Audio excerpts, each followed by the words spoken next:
Is the self an illusion? Do you really exist in the way that you think you do? Let's find out what the Buddha realized.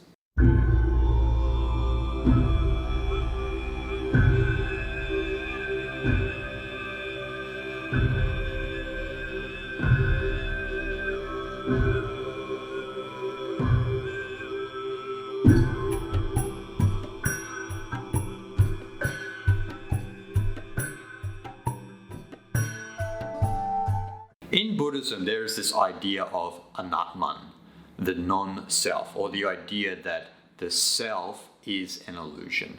Now, in this episode, when I mention self, I do not mean the self in Vedantic thought, which is the Atman in Sanskrit. I do not mean this self with a capital S. I just mean the self in the sense of an ego or a persona system, personality.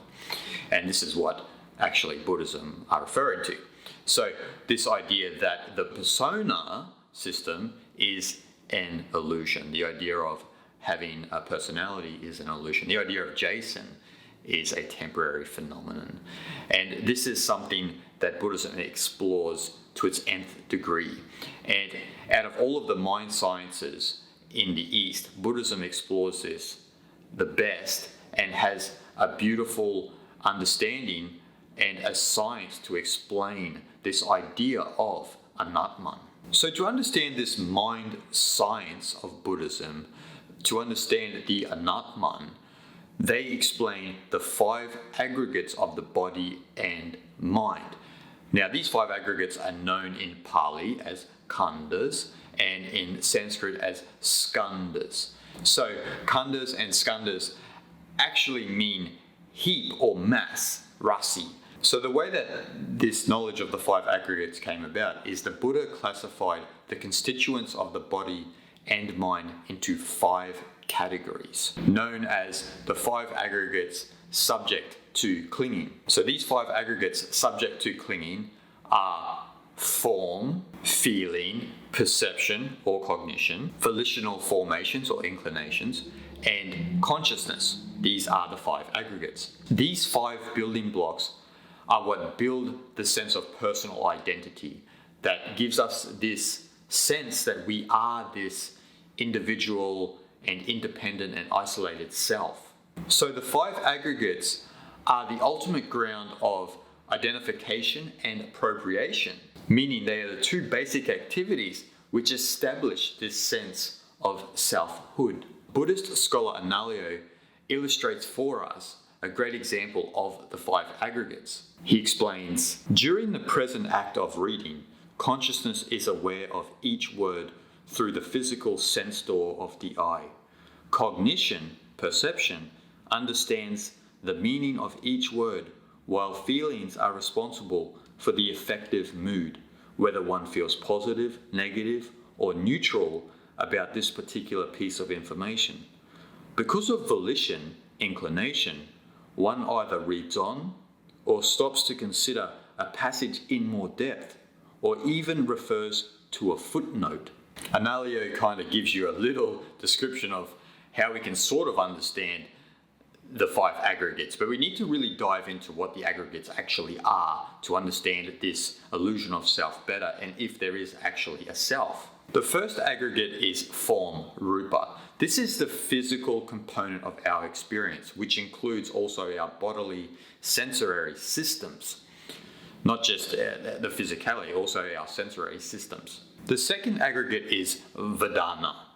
This is the affective tone of experience. So meaning that whether our experience is either pleasant, painful, or neutral. It's that feeling aspect of the 5 aggregates. The third aggregate is perception, sana in Pali or samgya in Sanskrit. This is the identification of things through their distinctive marks and features. The fourth aggregate is volitional formations, known in Pali as samskara or in Sanskrit as samskara.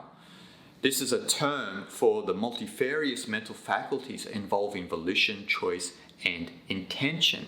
And you've often heard me talk a lot about samskaras in previous episodes. The fifth aggregate and the last aggregate is consciousness, in Pali, vijnana, or in Sanskrit, vijnana. And this is the consciousness arisen through any of the six sense faculties. So meaning the eye, ear, nose, tongue, body, and mind. These five aggregates are what constitute the self, the idea of us as an ego. The five aggregates then build the illusion of an independent self.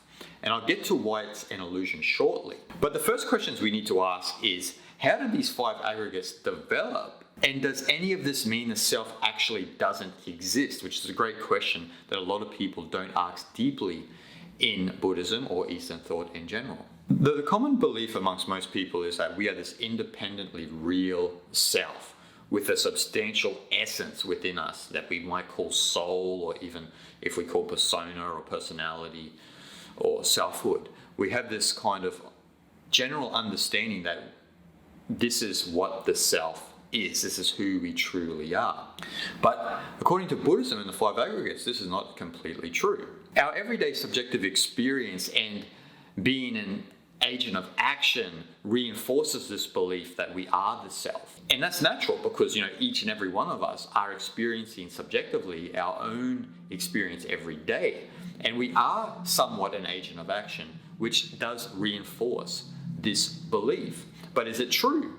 But according to Buddhism, it is actually the five aggregates which develop this sense of self, because the five aggregates are built from a dependently arisen series of events. So we have a multitude of interdependent causes and conditions which contribute and build this sense of self and enhance the five aggregates within us all. So this cancels out the belief that a lot of people commonly have, that they believe that Buddhism is nihilistic. And it's a lot more complicated than that when we understand the five aggregates.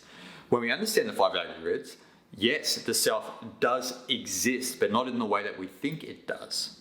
The self does exist in the sense that it is dependent on the causes and conditions that inform its so-called existence. And this includes how we mentally construct it in our mind and name it in our language. If our sense of self exists to this degree, then why in Buddhism do they constantly teach that the self is this persistent illusion that we need to liberate ourselves from?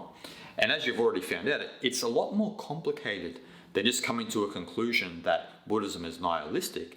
And it's also a little bit more complicated than just saying that the sense of self is related to the five aggregates. We need to dive a little bit deeper into this contemplation. First of all, we need to understand that the five aggregates can come to an end. This is part of the teachings of the Buddha. And the way for these five aggregates to come to an end is by following the Noble Eightfold Path. Because the Noble Eightfold Path brings an end to each aggregate if we study Buddhism to its nth degree. So as a result, and secondly, there is no inner substantial essence or soul that is independent from the world it exists. But because we're brought into this illusion of the independent self, outside of the world it exists in, we believe that our sense of self is some sort of stationary phenomena outside of the laws of change within the universe. And this is a persistent illusion that people uphold, especially when they think of themselves psychologically and they think of their own conditioning, whether that be social, religious, cultural. A lot of people cannot jump outside of their own conditioning because they have bought hook, line, and sinker into this illusion of themselves as that conditionary phenomenon. And because we've invested so much into this idea of selfhood, this idea of who we are, this idea of Jason, we feel anxious when change comes. When change comes, and it inevitably comes, we feel anxious and distressed, and we don't know what to do. We'll run here and there to try and get away from what is forcing us to change and evolve, to not only help yourself, but to break open some of the conditioning that is holding you back from understanding what we are speaking about today. So the self is not an inner essence. The self is the five aggregates. It's that development of the five aggregates within all of us which builds this sense of self, this sense of agency, that you are this independent soul within the world. And this exposes the illusion of a stationary self, of a self that is built on certain conditions and causes, because the self itself is a process. It's not some sort of stationary phenomena. It's not this thing that you are, it's actually a process. And philosopher and scientist Evan Thompson, he calls this I-ing. he gets this idea of I-ing from the Sanskrit ahamkara, which is I-making. So the idea of that the sense of self is something that is a process that is constantly developed over time. It's not this thing that I'm Jason, I have an inner essence, and this is me forever. It's actually this thing that is developed over time according to the 5 aggregates. To elaborate on Evan Thompson's idea of I-ing, we need to look in the Yogacara school of Buddhist philosophy to get a deeper understanding. And yes, the Yogacara school do explain this idea of self as process rather than as a soul or an inner substantial reality or entity that we believe we are. So the Yogacara school have a very precise and intricate mind science that explores this idea of self as process and how we can understand it better. The Yogacara school breaks this idea of the self as process into 3 core components which we need to understand. The first core aspect of the Yogacara mind science is a subliminal repository of psychological propensities that is called alaya vijnana in Sanskrit, or we could translate that as the storehouse consciousness. And this is directly related to samskaras in Vedantic and yogic thought. And this is what comes back life after life, this storehouse consciousness. And this is what gives birth to vasanas, our habitual tendencies, and karma, our actions. And likewise with alaya vijnana, or the storehouse consciousness, it is what gives birth to a stream of consciousness that we either react or choose not to react to. And that's our conscious choice when we develop more consciousness. The second core component is mano vijnana. So this is the attention to mental states, or we could translate this as mental consciousness. And the third component is the pre-attentive awareness or mind, manas in Sanskrit. So to understand the Yogacara mind science better, I'll explain briefly these 3 aspects. First, the mental consciousness takes mental states as objects of attention. Now, what does this mean? This means it takes emotions and thoughts, etc., as objects of attention. Next, we have the pre-attentive mind. Now, the pre-attentive mind provides a feeling of being a subjective agent or ego or self. This is where all the trouble begins. And we could say that the pre-attentive mind is somewhat related to the cold cognition in cognitive science, where you have this sense of agent or ego, which is within this prefrontal cortex of the brain. And that's where we develop this sense of I or me or mine.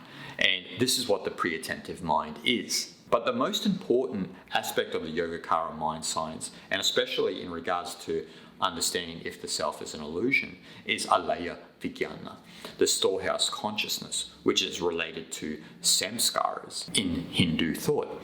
And they're so close, they're very close, actually basically the same, because alaya vijnana, or storehouse consciousness, has all of the habits and tendencies and propensities that develop this idea of the individual stored within its data bank. It's like that subliminal storehouse.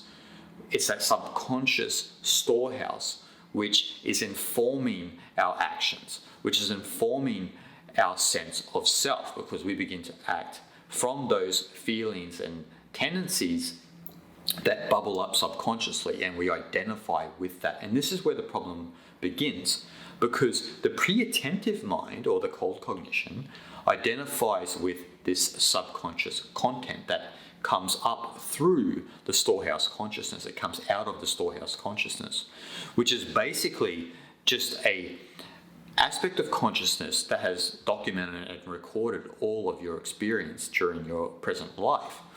And it's just wound up in the data bank, and certain content within that storehouse begins to bubble up whenever it wants or feels, or there might be a certain memory that evokes that, and then you begin to act accordingly.